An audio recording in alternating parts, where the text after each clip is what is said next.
A couple of months ago, I attended a wedding dinner of a good friend of mine that I met back in my schooling days. He invited the whole class, so it became a class reunion dinner for all of us after not seeing each other for a couple of years. I was talking to another good friend of mine at the dinner table. Let's call him Ken, where we reminisce on the good old days in school, how he barely managed to graduate from school despite constantly failing multiple exams, and he even joked about how he has no regrets, as he was at least able to use those times that he could have studied to progress his MapleStory game character. As we joked and laughed, I can't help but notice that he was sporting a Rolex Daytona, which cost around $40,000 on the grey market. To give you some context, we have joined the workforce for only a couple of years upon graduating from university. Thus, sporting such a watch would be equivalent to almost wiping out an entire year's worth of salary while neglecting most of one's obligations and responsibilities. Meanwhile, I am the type of person that's always conflicted on whether I should get a drink along with my meal so that I can save that couple of dollars. After a long session of catching up, I found out that Ken owns several properties and office spaces that he rents out and also has a small business. Our other friends joined in the conversation and said that he's always posting Instagram stories of him going overseas almost every month, living the life. I've already quitted using my personal Instagram, but I got curious, so I checked out his profile a couple of times in the preceding months, and they weren't kidding. He's always in a different country enjoying life, making our 2 weeks annual leave entitlement from our jobs like a joke. Here's the part of the story that prompted me to create this video. Ken wasn't the only one that I was talking to throughout that whole wedding dinner. I was especially curious on how the classmates that were top performers in our class are doing right now. One of them was working as a teacher, and another was working at a manufacturing company. The other top performer was the groom himself, where he works at a multinational company. All of them are doing fine financially, landing stable jobs at big companies. But here's the thing, none of them were happy. Throughout the whole dinner, they were constantly complaining about office politics, how their bosses are expecting them to work outside of office hours, and how much they dread going to work. Here I thought that good grades are supposed to bring you success and happiness, but it doesn't seem that way. That kind of begs the question, so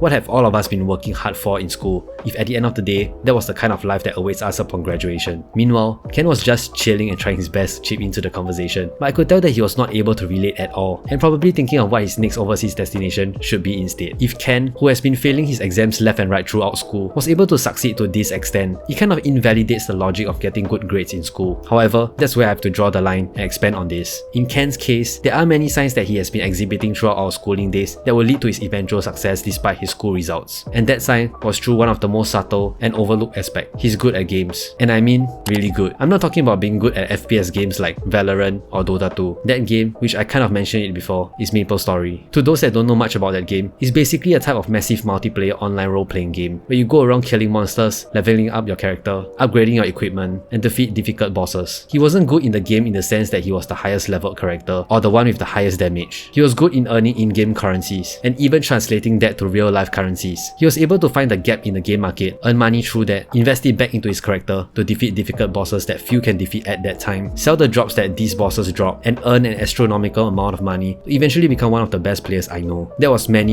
years back, and just to give some context to those that plays the game, it's during the Empress era. You may think that being good at a game doesn't mean much, but in such a game where people can easily just throw money into the game out of their own pocket and progress their character, he did it without using a single cent out of his own pocket. The money that he did use was through the profits that he earned. I personally do think that there's many things that we can learn from playing games. The strategies and things that we do can very much be applied in the real world, which was what Ken managed to do. Another early sign that I realized of his eventual success was his ability to make friends. He was one of the fearless few that is not afraid of just going up to some random girl and make friends. Don't misunderstand what he's doing with what you see on social media of guys going up to random girls and hitting them up, which often comes with embarrassment or awkwardness from the receiver's end. He was able to make friends in a very light-hearted way that often elicits smiles and laughter from them, and with that comes along with constructive, lasting relationships. Having the confidence to talk to strangers and make friends is a timeless skill that will benefit you everywhere you go. Through that skill of his, he was able to make connections with many famous people in the country, and was even present in Instagram stories of these famous people multiple times as a close friend of theirs. I'm sure that it's through such connections that he was able to further his business so quickly in the span of a couple of years. So, what now? If grades ain't everything, does that mean that we shouldn't be studying anymore? No, I'm also not saying that failing your exams would mean that you'll succeed in life. What I am trying to put it out there is that there are other qualities that are more important than just focusing on this one matrix of looking at your grades. Your grades are not tied to your self-worth and what you can achieve in the future. What's more important than progressing your grades is on your other personal qualities, such as increasing your emotional intelligence, which dictates how you interact with people, and your ability to gain meaningful connections. If you are failing in school, don't tell yourself that you'll never succeed and you are doomed to fail. As long as you work hard on yourself to increase your EQ, you can still succeed. On the other hand, if you are getting good grades, it doesn't mean that you are on track to succeed in life. In fact, I would say that you're on track to failure. Succeeding in life doesn't mean earning lots of money or progressing up the social hierarchy and becoming a manager or something. The top performers in my class had decent jobs that brings them a decent amount of money. Not life-changing money, but a decent decent amount that allows them to lead a comfortable but not extravagant life. Will you count that as succeeding in life? I myself am in the same shoes as them, working at my 9 to 5 at a normal corporate job. Though it's a stable one, I count myself far from succeeding in life. In fact, I would say I'm on the path to failure if I keep this up. I could be progressing up the corporate ladder, but if I'm hating my job every single day, find no purpose and fulfillment in what I'm doing, like what my friends are experiencing, isn't that kind of life a failure? Succeeding in life doesn't mean earning lots of money or climbing up the corporate ladder. It's about having the ability to do the things that we love, providing value to others through it, and most importantly, being able to make a living from it. Ken was able to do all of that, and also have the freedom to do what he loves for the bulk of his time. Meanwhile, the top performers were dedicating a huge amount of their time every day at a job that they hate. Sure, they're earning decent money, and you may argue that it's fair to trade in time if you're really earning a lot of money. But think about it, how much of that time do you have to even spend the money that you worked so hard for? Assuming the best case scenario that you're able to sleep 8 hours a day, which I don't think any of us manage to do, another 8 hours at your job, leaving you only 8 hours left. And let's be realistic, you won't be getting that whole 8 hours of me time. You'll have to factor in your traveling time to and fro from work, your meal time, and your family obligations such as grocery shopping or house chores. That's probably going to leave you a short couple of hours, 2 hours for my case, to actually get some quiet time to do the things that you love. And truth be told, after a tiring day of work, how much of energy are you left with to even work on the things that makes you happy? You'll probably end up using that time watching shows or playing computer games to wind down. More often times, those 2 hours will not be enough, and that's where the revenge procrastination comes in, where you spend a couple more extra hours scrolling social media, resulting in a lack of sleep, and the whole cycle repeats for your next 50 years. Hopefully by then, you'll still have enough energy to enjoy life after retiring. With that said, you only have a short amount of time on this earth, an average of 80 years for most humans. Excluding the 8 hours of sleep, you have 16 hours to experience what life has to offer. Imagine working every day, only living for that 2 hours every day. That's only living 1/8 of your day until your retirement age of 60 years old. And hopefully by then, you'll live long enough till you're 80 years old, and also have the energy to move around and experience life provided you're not on a wheelchair. Yes, school is still important, and I wholeheartedly believe that we should still study hard. To a certain degree, it's not so much of the information or knowledge that we are gaining that's benefiting us. I'm pretty sure I don't need to know how to use the Laplace equation or how to calculate buoyancy force if my dream is to create videos. Rather, it's a thought process of learning new things, understanding concepts, critical thinking, training our discipline to study hard even when we don't feel like it, that are actually benefiting us in the long run. Big disclaimer here, alright? What I'm going to say next is just my own personal opinion, based on my own experience and not 100% true to everyone. It may sound kind of egoistic, or I'm judging others, but throughout my years of experience in various settings, whether it be through personal relationships, day-to-day interactions, my career, or even the internet, that I can tell the difference in depth of thinking between someone that graduated from school and a dropout. Yes, you can name school dropouts like Mark Zuckerberg and all that, but the reality is, not every high school dropout is going to create the next Facebook, and not all of them quitted because they have something else to pursue. You can 100% bypass this through experience and hard work, but if you don't, that's the point I'm trying to make. The reason why I say getting good grades could be a path to failure is because people who are good at studying in this education system tend to also be people that have learned how to be stubborn in situations that they don't enjoy. Not many people enjoy studying, and that goes the same to those that are getting good results. They have learned how to be disciplined to keep studying even if they don't enjoy it, and that can translate well into their working life, where they work hard and progress higher up the corporate ladder, getting decent money but leading an unfulfilling life.